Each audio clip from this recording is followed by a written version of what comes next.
Hello everyone, Dan here from the Next Issue Podcast. On today's video, we'll be doing a review for Red Before Black, issues 1 through 6. Now, I have previously done a review for the first issue of the series. You can check that out if you haven't gotten through the full series, or if you want to get. I'm not going to go too deep into spoilers, but there's definitely going to be some things that I talk about from the latter issues.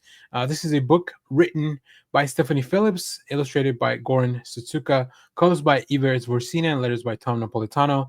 Um, our friends over at Boom Studios allow me to check this out, so then I can bring you a full review for all issues.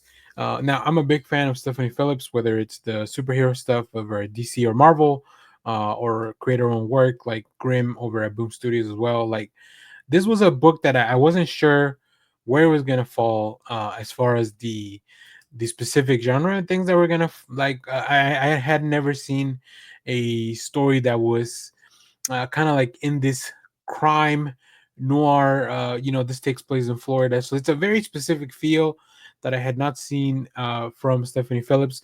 But you can definitely tell that the characters are very well planned out. And then, of course, with the great art from Goran Sudžuka to just really make this come to life in a way that it's very endearing, but it's also very interesting. So, this book follows Val, a disgraced Army veteran sent to Florida on an FBI-sanctioned mission to take down Leo, a charismatic drug runner who's off script. As they clash, they face a shared mysterious threat that turns their mission into a high stakes thriller. Florida's underbelly becomes a vivid backdrop for this fast paced crime saga. So, yeah, this is a really cool, like, if you enjoy crime stories that have a lot of twists and turns, I think this is a great book for that. I will say this read to me really well altogether. So I read the first issue, and then I read the second issue, but I didn't make a video for that one. And I really just felt like, because I want to make sure that I give the characters the time that they deserve, it would be better for me to just read it all at once. So now that issue 6 is out, I can definitely do that. I think some of the highlights here is like, Stephanie Phillips knows how to make you learn about these characters' backstories without just feeling like it's a whole bunch of information coming at you. It feels a very natural way of expanding on their backstories, getting to know them. And I think the pacing of this book is also something that works really well, because you want to have a little bit of mystery in a crime story, right? You don't want to put it all out up front. There's a lot of really cool reveals, a little bit of twists and turns. Of course, Val and Leo get into a lot of trouble. At the same time, they're getting into shenanigans. But in the meanwhile, we're also learning a lot about their stories and what's going on with them. So it's a really fun exploration. It's like this. It's the equivalent of a buddy cop if both of the cops were criminals and they had to get away. It's just an odd couple story, right? Val is very much very serious, very focused, whereas Leo is a little bit more of a goofball, when it just really doesn't take things too seriously, but still somehow manages to get herself in and out of trouble, whether it's um, whether it's them running into each other at a club and just kind of unexpectedly uh, becoming friends or allies, or maybe just even in a way, not so much that, but just people that depend on each other, and then from there the relationship can grow. What I really enjoyed about the book is that it also deals with a lot of trauma, right? I think both Val and Leo, um, they have gone through a lot of really gnarly stuff throughout their lives, that I won't get too much into detail, but you can definitely tell that it would be something that maybe not everyone is equipped to handle, and maybe they're not even equipped to handle it, and maybe they haven't been handling correctly. But with each other's support and help, that kind of maybe allows them to find a way to explore that and deal with it a little bit better, because they kind of found somebody that understands all the stuff that they've been through, right?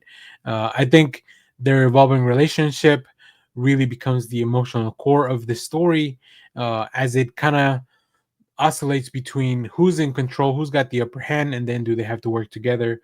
I think Florida is a really interesting setting for this, because it Florida has so many different, like, of course there's the part of the city, there's a part where the swamp, so like there's a lot of different places where you can change the setting in a very dramatic way.